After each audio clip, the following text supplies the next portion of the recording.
سلام. موج 3375 به کانال سامان پادکست خوش اومدید. موضوع صحبت امروزمون هست در رابطه با جنگ ایران اسرائیل. همونطور که مستحضر هستید،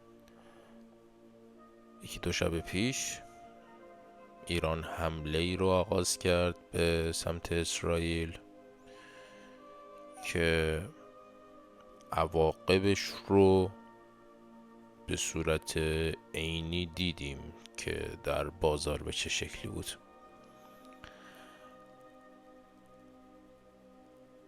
به محض اینکه این حملات صورت گرفت، ما یه پامپی رو روی بازار کریپتو داشتیم.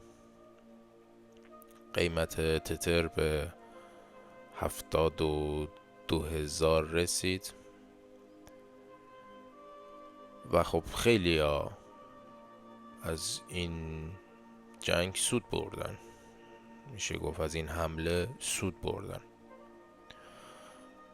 و اما میپردازیم به این که حمله اسرائیل به چه شکل خواهد بود.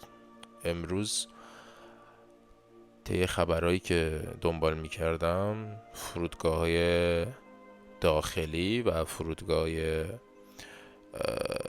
امام باز شدن و این خودش نشون میده که فعلا حمله در کار نخواهد بود، حتی با اینکه کشور اسرائیل گفته که ما طی 24 ساعت الی 48 ساعت جواب ایران رو خواهیم داد. ولی خب از نظر من، اگر جوابی هم در کار باشه، خب مسلما این جواب برای روز تعطیلی هفته خواهد بود.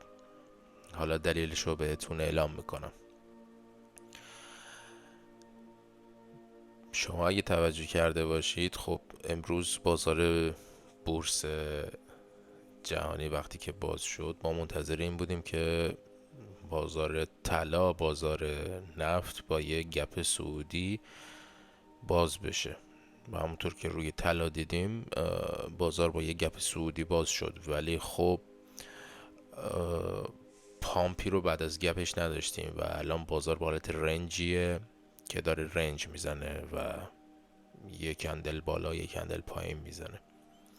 اهمیتی نداره، فقط این که احساس من اینو به هم میگه که الان ممکنه که بازار به یه حالت ریزش بره، یه خورده سبک کنه، حالا این چند روز یه خورده سبک کنه و بیاد پایین تر و توی روز تعطیلی که جمعه که بازار بسته میشه و قبل از اینکه بازار بسته بشه، اونایی که میدونن که قراره در روز شنبه یا یک شنبه این هفته حمله ای از سمت اسرائیل صورت بگیره، همون موقع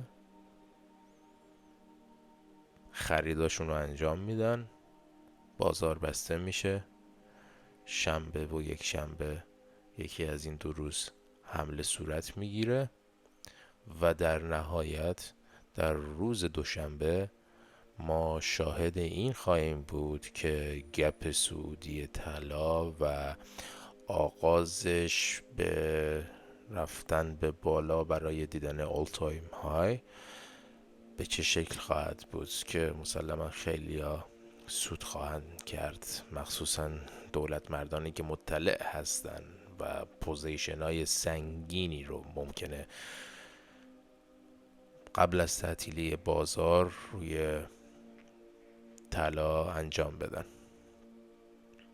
و اما بریم سر وقت این که اگر حمله صورت بگیره، ببینید همه چیز با اما و اگره. من نه داخل سیاست مدارا هستم که بگم دقیقا چه تاریخی این حمله قرار صورت بگیره، نه اطلاع دارم. ولی خب طبق تحلیلایی که میشه انجام داد، اینا رو در اختیارتون قرار میدم که به صور پیش‌فرضه. و اما اگر حمله ای صورت بگیره، جای نگرانی نداره، به دلیل اینکه قرار نیست که مردم عادی و شهروندا به خطر بیفتن و اگر حمله ای صورت بگیره مسلماً به مقرهای نظامی صورت میگیره. شما شاید چیزی رو احساس بکنید، صدایی و لرزشی رو، ولی اینکه آسیبی بخواید ببینید به نظرم صفره. این آسیب به نظرم صفره، ولی خب حتی الامکان اینکه ممکنه بعد از حمله خب مشکلاتی پیش بیاد از نظر اینکه آب و برق مشکلاتی رو داشته باشن. پس ازتون میخوام که اگر پاور بانکی دارید شارژ داشته باشید و حتما آب ذخیره داشته باشید داخل خونتون.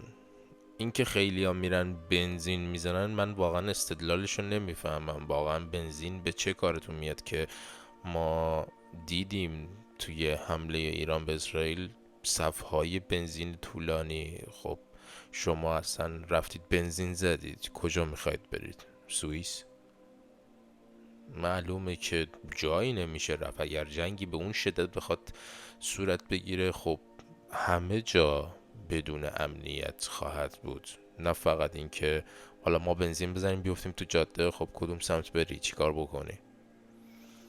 پس لطفاً از این یک مورد پرهیز کنید. واقعاً اینکه هر خبری میشه شما میرید بنزین میزنید، فقط باعث این میشید که بنزین رو به یه جایی برسونید که باعث کمیابی بنزین و یا گرون شدنش بشید. وقتی که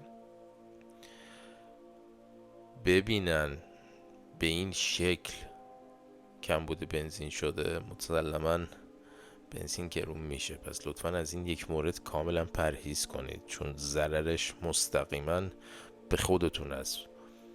حالا طبق نظریه این که ما این نتیجه رو گرفتیم که قرار این حمله توی روز تعطیلی انجام بشه، ولی کم ممکنم هست که همین امشب و فردا شب باشه و بازار که به این شکل رنج میزنه ممکنه به این دلیل باشه که منتظر این حمله است که به حالت صعودش در بیاد و بالا بره.